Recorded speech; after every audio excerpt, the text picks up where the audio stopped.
All of us are so damn crazy. It's so lonely. Ooh, ooh.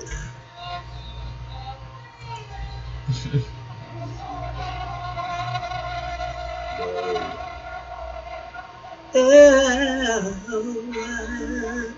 I knew the long ride you wanted.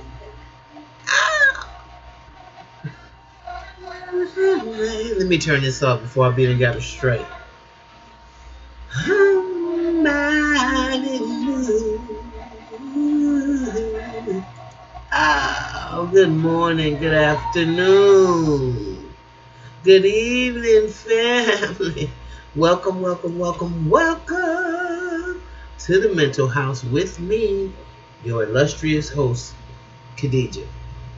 Hey, look, you guys, I think it's real important today that I share a story with you and talk about post-traumatic stress, because I don't think that most of us that live in urban areas understand just how much the stress of living in these areas by these crazy social engineers have pretty much created, and the post-traumatic stress that we suffer from is very, very easy to misdiagnose and overlook when it comes to urban communities. Okay? So, I want to share a story with you, and you tell me, would you think this person would be a victim of post-traumatic stress? Now, like I said, these incidents are not always created by society. It breaks down and it is committed within our families.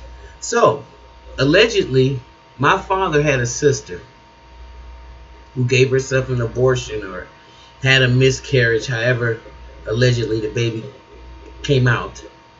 But my father was adjured, allegedly, the responsibility of burying the baby.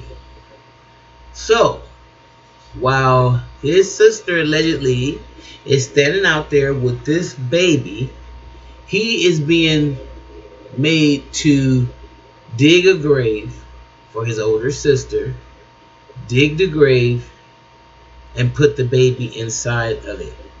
A secret that was never to be exposed by those two. No, the baby was not his. No, it wasn't an incest situation. But what it was is kids of ministers and evangelists who were too afraid to face the music of their behavior, and instead of facing the consequences of what their behavior could have done, the older sister decides to get rid of the baby and solicit her younger brother, who she's like 7 years older than, to dig this grave for her, so they can ride out into oblivion with nobody knowing about what happened. Unfortunately, when you suffer from post-traumatic stress and you don't know it, and you have all these things going on around you, and you're putting secret upon secret upon secret upon secret, pretty soon you are going to implode or you are going to explode. Either way it go, it's not a pretty sight. Okay? I talk about all the time now how my father, why I love him dearly with everything in me. He's a episode of Hoarders. And I think there was a series of incidents like the one I just named that helped drove him crazy. Okay? Thank you, Patsy, for starting this show off too, by the way. So, good morning, good afternoon, family. Good evening, whatever side of the diaspora that you're on. Please let me share this information with you real briefly. about what post-traumatic stress disorder is and how we can get some treatment for ourselves if we feel ourselves suffering from some of these symptoms, okay? And I want you to listen very closely. Traumatic events, such as an accident, assault, military combat, or natural disaster. Now, accident, assault, military combat, natural disasters can have a lasting effect on one's personal mental health. While many people will have short-term responses to life-threatening events, some will develop longer-term symptoms that can lead to a diagnosis of post-traumatic stress syndrome, which is better known as PTSD. PTSD symptoms can often coexist, with other conditions such as substance abuse, depression, and anxiety. I think in most of us, when we begin to look at ourselves as we get older, I see where it manifests itself at in me. Maybe with substance abuse, and it has manifested itself with certain anxieties. Okay? These are the things, in my opinion, affect us a lot. Now, depression, of course, and other conditions. Now, PTSD affects 3.5 of the U.S. adult population, about 8 million Americans. Now, we are 13% they say of the population, and I don't understand why. No one wants to consider the staggering numbers that it should be in the black community when it comes to stress, watching accidents, assaults, murder, rape, mayhem, drive-by shootings, and all these things on a daily basis. All right. Now, the symptoms of PTSD require a discussion with a trained professional. Now, it amazes me that the only doctor, the only person that I know, even in my city, that's even addressing it, and they're not even a doctor, but in terms of black people and their levels of stress, is an attorney by the name of Robin Shello. Shout out to Robin. And she contends the backdrop for a lot of patients that she has that she has to defend, clients that she has been adjudicated to defend these people. She contends in a lot of her cases, and they like to dismiss her, that most of these kids are growing up in combat zones, in war zones, and there's a certain amount of post-traumatic stress that we have to realize that it's happening right here in these communities. And don't you think for 1 minute that the larger society doesn't know that, because it's very slow to diagnose black people with PTSD. However, our white counterparts are they are diagnosed much more readily, much more efficiently, quickly, expeditiously, and they make moves because of it. So I think it's really a travesty that those of us who have been through so much trauma and pain still have a hard time convincing the perpetrator of this pain how this pain feels. To me, that's still a freaking mind fuck. Anyway, the symptoms of PTSD requires a discussion with a trained professional. Now, if you are re-experiencing reoccurring involuntary and intrusive distressing memories, you can't forget about your homeboy getting shot. You can't stop forgetting about the car accident that you saw. You can't, the neighbor being shot. This can include flashbacks of the trauma, bad dreams, and intrusive thoughts.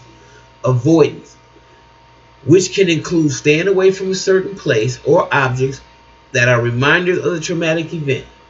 A person might actively avoid a place or person that might activate overwhelming symptoms. Okay, another symptom is cognitive and mood symptoms, which can include trouble recalling the event, negative thoughts about oneself. A person may also feel numb, guilty, worried, or depressed, and have difficult remembering the traumatic event. Cognitive symptoms can, in some instances, extend to include out-of-body experiences or even feeling that the world is not real. Then there's also arousal symptoms, such as hypervigilance. Examples might include being intensely startled by stimuli that resembles the trauma, or trouble sleeping, outbursts of anger. I had a cousin who was, running wild in the loo, and his family sent him up to Milwaukee. You know how they do. You do something bad, we're gonna send you up to your cousins.